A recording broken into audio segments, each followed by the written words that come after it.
नहीं नहीं, मैं ऐसा नहीं कर सकता, मैं नहीं कर सकता। ईरान का एक बादशाह एक सर्द और कहर आलूद रात में अपने महल के दरवाजे से गुजर रहा था कि उसकी नजर एक बूढ़े दरबान पर पड़ी।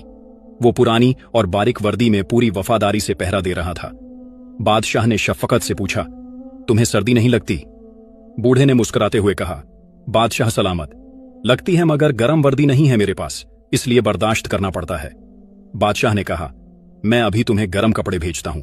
ये कहकर बादशाह महल के अंदर चला गया, मगर शाही मसरूफियात में वो वादा भूल गया।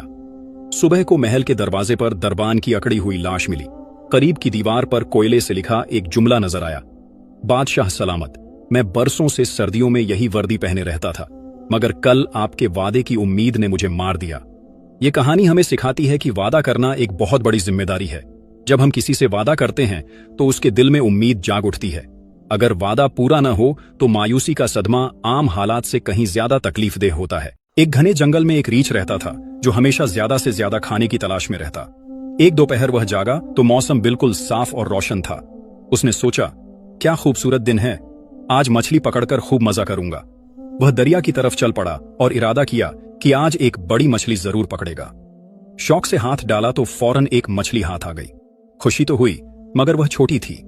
मायूस होकर उसने सोचा, इतनी छोटी से मेरा पेट कैसे भरेगा, बड़ी मछली मिलेगी तो ही शेर हो सकता हूं।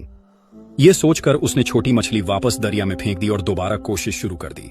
कुछ देर बाद फिर एक मछली आई, मगर वह भी छोटी, उसे भी फेंक दिया। बार बार कोशिश की, हर बार छोटी मछली ही हाथ आती और वह बड़ी की लालच में वापस डाल देता। पूरा दिन गुजर गया, शाम हो गई, मगर बड़ी मछली न मिली। थक हार कर वह वहीं बैठ गया। पेट खाली, ताकत खत्म। अब उसे वह सारी छोटी मछलियां याद आईं जो लालच में झाय कर दी। अगर एक भी रख लेता तो भूख न सताती।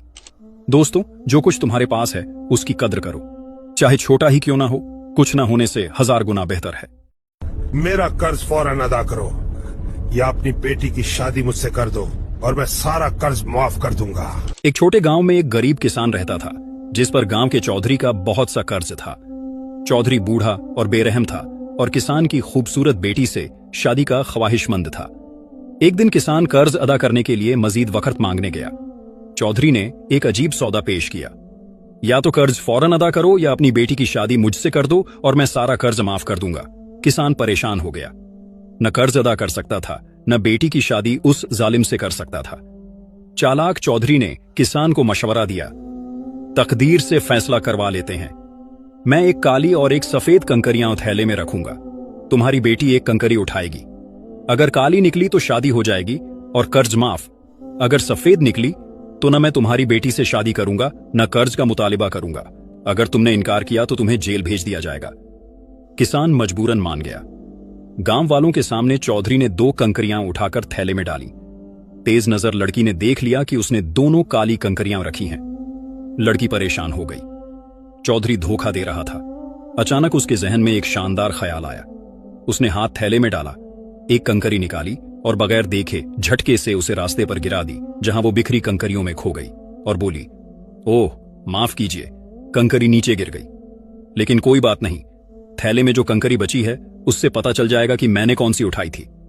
चौधरी मुश्किल में फंस गया। वो गांव वालों के सामने अपनी धोखाधड़ी का एतराफ नहीं कर सकता था। लड़की ने थैले में से काली कंकरी निकालकर सबको दिखाई। सबने मान लिया कि लड़की ने सफेद कंकरी उठाई थी। यूं लड़की ने खुद को शादी से बचा लिया और वालिद का कर्ज भी माफ हो गया। ऐ बादशाह देख, अल्लाह के नजदीक ना कोई बादशाह बड़ा है ना कोई गरीब छोटा, सब बराबर हैं। एक बादशाह ने फैसला किया कि वह अपने मुल्क का सफर करेगा। जब वह मुख्तलिफ इलाकों से गुजरा तो लोग उसे देखने के लिए अपने घरों से निकल आए। लेकिन एक जगह वह एक गरीब बुजुर्ग को देखकर हैरान रह गया, जो बादशाह की आमद पर बिल्कुल भी तवज्जो न दे रहा था और अपने कामों में मसरूफ था। बादशाह उसके पास गया और पूछा, तुम मुझे देखने के लिए जमा होने वाले लोगों में क्यों शामिल नहीं हुए? गरीब बुजुर्ग ने जवाब दिया, से पहले भी एक बादशाह यहां से गुजरा था। सब लोग उसे देखने के लिए जमा हुए, लेकिन चंद दिन बाद वह बादशाह वफात पा गया और करीबी कब्रिस्तान में दफन हुआ। उसी वक्त एक गरीब आदमी भी मर गया और उसके करीब दफन हुआ। कुछ दिनों बाद एक जबरदस्त सैलाब आया जिसने कब्रें उलट पलट कर दी। नतीजा यह हुआ कि गरीब की हड्डियां बादशाह की हड्डियों के साथ मिल गईं और अब उनमें फर्क करना नामुमकिन है। इस मंजर को देखकर मेरे लिए अब यह अहम नहीं कि कौन बादशाह है और कौन गरीब। दोस्तों, अल्लाह के नजदीक न कोई बादशाह बड़ा है न कोई गरीब छोटा। कब्रिस्तान में सब एक ही मिट्टी के ढेर बन जाते हैं। लिहाजा जिंदगी को इसी बात की याद से बसर करो कि आखिर सबका घर एक ही है और वह है कब्र, और वहां न रुतबा चलेगा न दौलत, सिर्फ नेक अमल ही साथ जाएंगे। एक दिन एक हरनी डरकर भाग रही थी। इसके पीछे एक शेर था। वो अपनी जान बचाना चाहती थी। रास्ते में उसे एक लकड़हारा मिला। हरनी ने कहा, मुझे बचाओ, शेर मुझे मार देगा, मुझे कहीं छुपा दो। लकड़हारे ने कहा, मेरी झोंपड़ी में छुप जाओ। हरनी जल्दी से झोंपड़ी में छुप गई। थोड़ी देर बाद शेर आया। इसने लकड़हारे से पूछा, क्या तुमने यहाँ से किसी हरनी को जाते देखा? लकड़हारे ने मुंह से कहा, हाँ, वह आगे चली गई। लेकिन इसी वक्त वह अपने हाथ से झोंपड़ी की तरफ इशारा कर रहा था। शेर यह इशारा न समझा और आगे चला गया। शेर के जाने के बाद हरनी बाहर निकली और शुक्रिया अदा किए बगैर जाने लगी। लकड़हारे ने कहा, ए नाशुक्री, मैंने तुम्हारी जान बचाई और तुम शुक्रिया भी नहीं कहती। हरनी ने जवाब दिया, तुम मुंह से तो मुझे बचा रहे थे, लेकिन हाथ से शेर को बता रहे थे कि मैं कहाँ हूँ। तुम मुनाफिक हो और मुनाफिक लोग कभी इज्जत नहीं पाते। एक दिन एक चूहे ने गलती से एक कीमती हीरा निगल लिया। हीरे के मालिक को जब पता चला तो वो बहुत परेशान हो गया। उसने फौरन एक माहिर शिकारी को बुलवाया। जब शिकारी वहां पहुंचा तो मंजर देखकर हैरान रह गया। वहां 1000 से ज्यादा चूहे इकट्ठे थे, मगर एक चूहा सबसे अलग तन्हा बैठा हुआ था। शिकारी ने बगैर किसी तजबजुब के सीधा इस अलग बैठे चूहे को निशाना बनाया और मार डाला। और जब पेट से हीरा निकाला गया तो वाकई ये वही चूहा था। मालिक हैरान था। उसने पूछा, आपको कैसे पता चला कि ये वही चूहा है? बाकी हजारों चूहों में से आपने इसी को कैसे पहचान लिया? शिकारी ने मुस्कुराकर जवाब दिया, बहुत आसान बात है। जब बेवकूफ अमीर हो जाते हैं तो वो खुद को दूसरों से अलग और बड़ा समझने लगते हैं। ये कोई लतीफा नहीं, ये एक तल्ख हकीकत है। दौलत इंसान को बुलंद करती है, लेकिन गुरूर उसे गिरा देता है। अपनी जड़ों से जुड़े रहें, चाहे कितनी भी बुलंदियां क्यों न छू लें।